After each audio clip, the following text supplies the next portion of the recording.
जय जय रघुवीर समर्थ, जय जय रघुवीर समर्थ।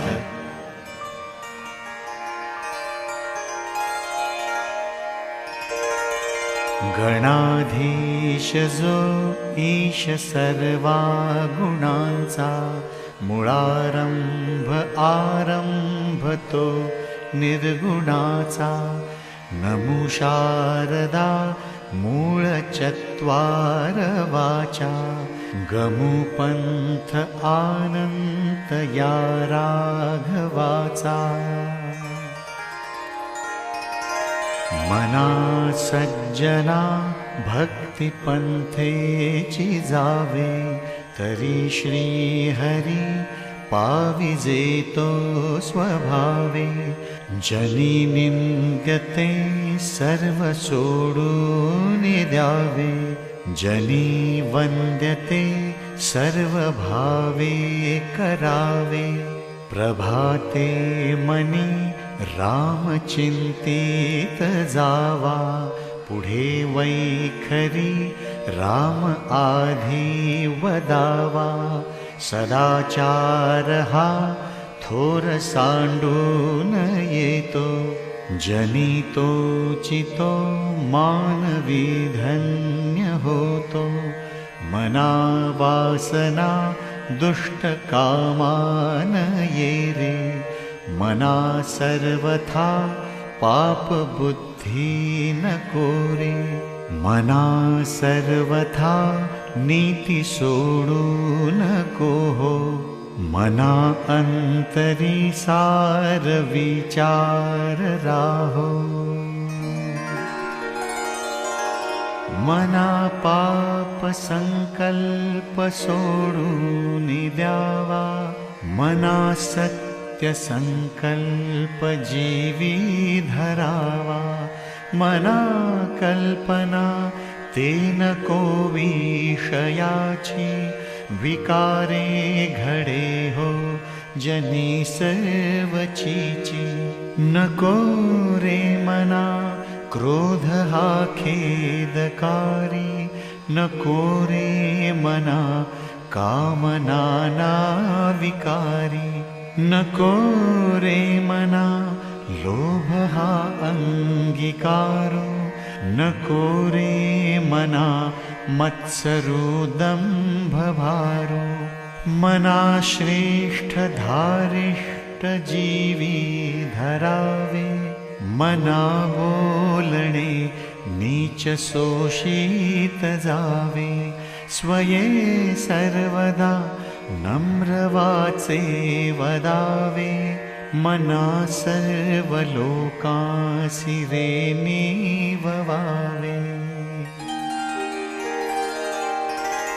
देह त्यागिता कीर्ति मागे उरावी, मना सज्जना हेची क्रिया धरावी। मना चंदनाचे परित्वा जिजावे, परी अंतरी सज्जनाने ववावे।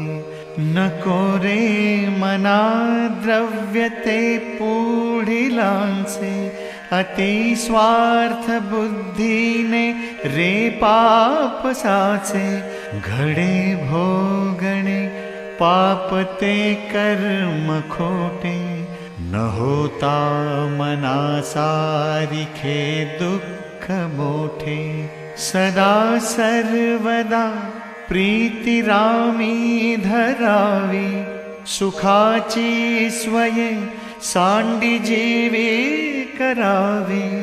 देहे दुःख हे सुख मानीत जावे, विवेके सदा सस्वरूपी भरावे। जनी सर्व सुखी असा कोण आहे, विचारे मना तुची शोधून पाहे। मना त्वाची रे पूर्व संचित केले, तया सारिखे भोगणे प्राप्त झाले, मना मानसी दुःख आणू नको रे, मना सर्वथा शोक चिंता नको रे, विवेके देहे बुद्धी सोडून द्यावी, विदेहीपणे मुक्ती भोगीत जावी, मना सांगपा रावणा काय झाले, अकस्मात ते राज्य सर्वै बुडाले, म्हणूनी कुडी वासना सांडी वेगी, बळे लागला काळ हा पाठी लागे,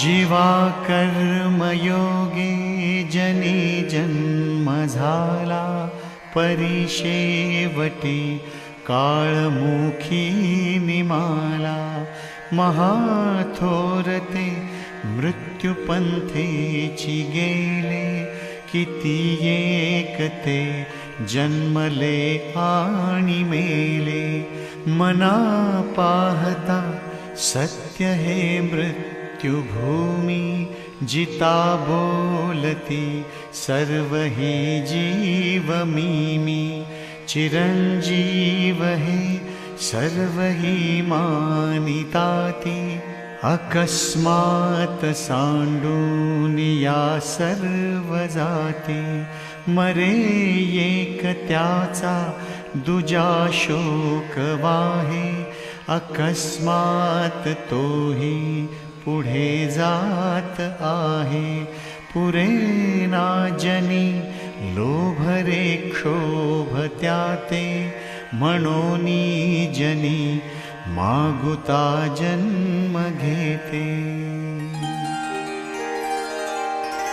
मनी मानव व्यर्थ चिंता वाहते, अकस्मात होणार होऊन जाते, घडे भोगणे सर्व ही कर्मयोगे, मती मंदते खेद माने वियोगे, मना राघवे वीण आशा नको रे, मना मानवाची नको कीर्ती तुरे, जया वर्णिते वेदशास्त्रे पुराणे, तया वर्णिता सर्व ही श्लाघ्यवाणे, मना सर्वथा सत्य सोडू नको रे, मना सर्वथा मिथ्य मांडू